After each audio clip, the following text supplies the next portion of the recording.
murdering without feeling. Silence is golden, or rather, it is a golden weapon when deployed by our kind. The use of silent treatment against our victims is a major part of our portfolio of abusive manipulations. Extremely easy to implement, very low in terms of energy expenditure, yet capable of reaping such rewards with regards to the assertion of control, the gathering of fuel, the assertion of perceived superiority, and the continued administration of our power over you. It is little wonder that all schools of narcissists will make use of silent treatments. The application of silence can be used virtually at any time and in almost every situation. The use of a silent treatment is a manifestation of cold fury, which generates frustration, upset, fearfulness, concern, confusion, and bewilderment. It is a perfect method by which control can be asserted and, in certain instances, also to draw fuel from our victims. It is quite interesting just how it affects those who it is used against, causing this emotional fuel to froth and spill from the perplexed and worried individual. It causes anxiety and has a most unsettling effect, which ensures that those who are subjected to it are unable to understand why it is being used. Of course, their inability to see the narcissistic perspective, which is entirely understandable, combined with emotional thinking, leads them believing that the reason for the silence is completely different from the actual reason. The actual reason, of course, is that it is a method of asserting control over you and also in certain instances drawing fuel from you. However, not privy to the narcissistic perspective and hampered by the fact of your emotional thinking, you are led into believing that you are at fault in some way. Perhaps you didn't say something, perhaps you said too much, perhaps you did the wrong thing. And therefore, you seek, as a truth seeker, that empathic trait being corrupted by your emotional thinking to find out from us what it is that you have done wrong. Please tell me, please talk to me. Is it this, is it that? Just explain to me and then we can work it out. The more that you push for an answer, the more that you provide fuel.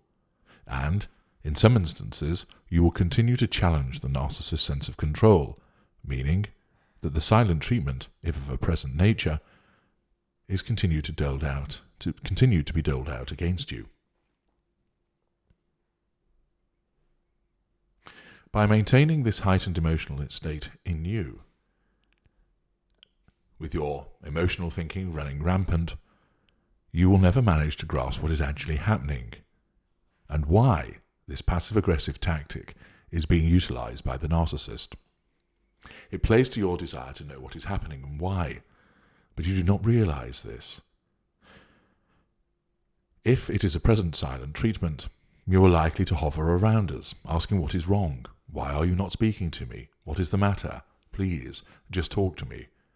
Every sentence you utter, every plea you make, and every beseeched demand will just make the silent treatment continue, because you are either giving us fuel which we will lap up, or you continue to threaten the control of the narcissist, so control continues to be asserted through the assertion of the silent treatment.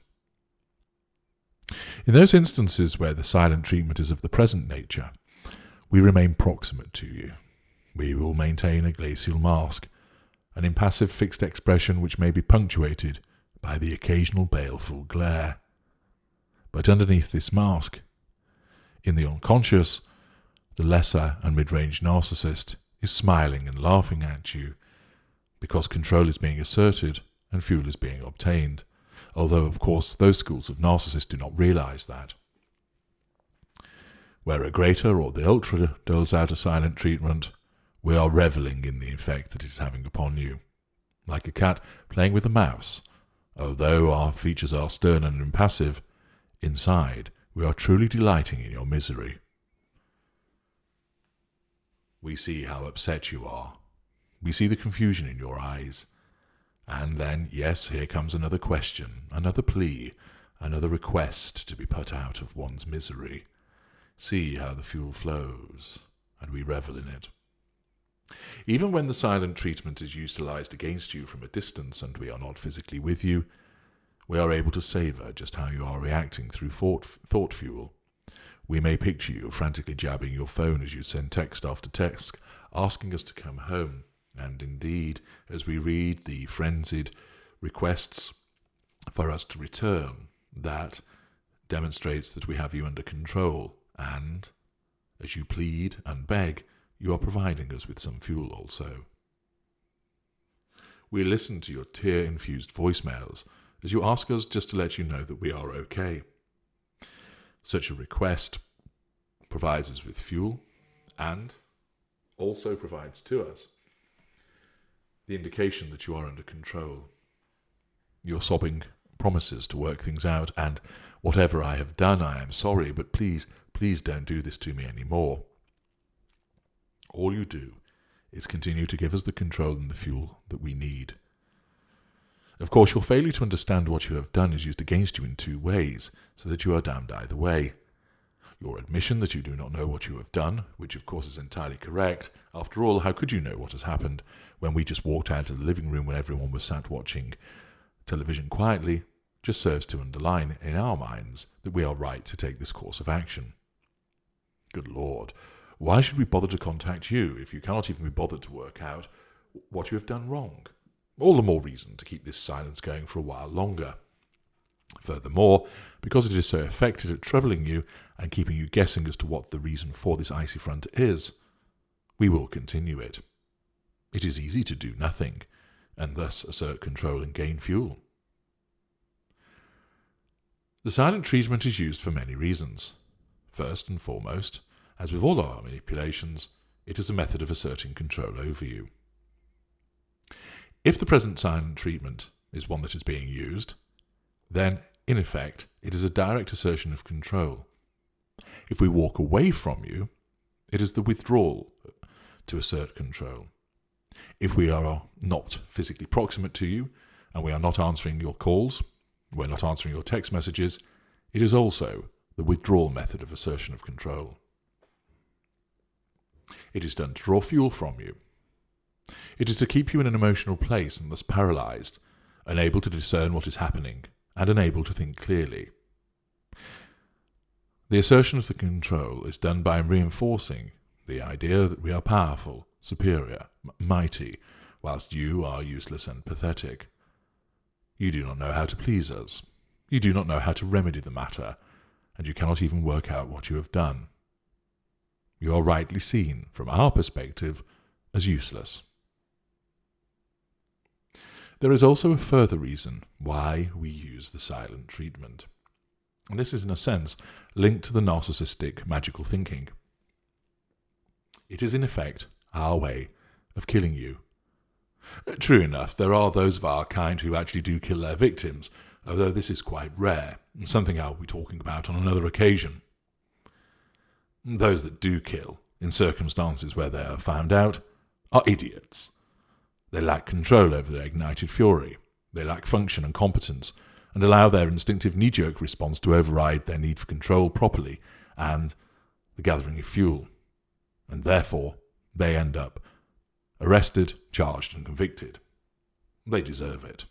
They are morons. By committing such an act, by losing control of the ignited fury and killing those of our kind who do this, and invariably they belong to the lesser school, not only destroy their primary source of fuel, often with no true contingency in place, but they then hand themselves on a plate to the authorities. A prison sentence follows, and the attendant diminution in fuel-gathering opportunities that arise from incarceration results in them quite rightly being afforded the label of idiots. They deserve all they get. Those of our kind who can and do exert control over our responses, who keep that ignited fury under wraps through a wider array of manipulations, are those of us who are of a higher function. Those, the greaters and the ultra, who do plot and plan and calculate, and do not go down such a rudimentary route. Instead, we slay with silence. And here are 17 salvos which bring about that ever so silent death. 1. Remaining in the room and saying nothing and not even acknowledging you. 2. Remaining silent but staring malevolently at you. 3. Talking to others in a social gathering but blanking you. 4. Ignoring your telephone calls. 5. Answering your telephone calls but saying nothing as we listen to you beg and plead before ending the call. 6. Ignoring your text messages. 7. Allowing you to know that we have read your messages but never responding. 8. Responding to everybody else's comment on a social media post but not yours. 9. Inviting everybody in a social group to which you belong to an event but not inviting you. 10. Agreeing to meet for a date and then not turning up. 11. Sleeping in the spare room or on the sofa, anywhere but in the bed with you. 12. Walking out all of a sudden and completely disappearing. 13. Not engaging with you directly, but acknowledging a resistance through a third party. John, did you hear something then? I thought I heard something squeak, whine, moan, which is used when you speak. 14. Extending the silent treatment so as meted out by members of our coterie and lieutenants. 15. Responding to any written communication from you by writing, I do not recognize the sender of this letter, message, email. 16. We talk to you, but only about our day, what we want to discuss, and do not allow you to speak. We talk over you, ignore what you have to say, and behave as if we are talking to ourselves in the mirror. 17. You hear from other parties that we've been talking in terms as if you do not exist. Yes, I am going to the wedding next week. I'm happy to do so on my own. I'm not being controlled then, you see. Even though you had no idea that we had such a plan in mind, your existence has been eradicated and deleted by us, and relayed back to you by proxy. Those are various examples of the use of the silent treatment. The heaviest users of the silent treatment are the mid-range narcissists, and they do not plan its use, but even for them, at an unconscious level, it is a method of killing you silently. The greater and the ultra will plan and calculate occasional use of silent treatments, but we are not the heaviest users of them. Lower mid-range, middle mid-range A, middle mid-range B, and upper mid-range are the largest users of the silent treatments, and especially so lower mid-range and middle mid-range A and B.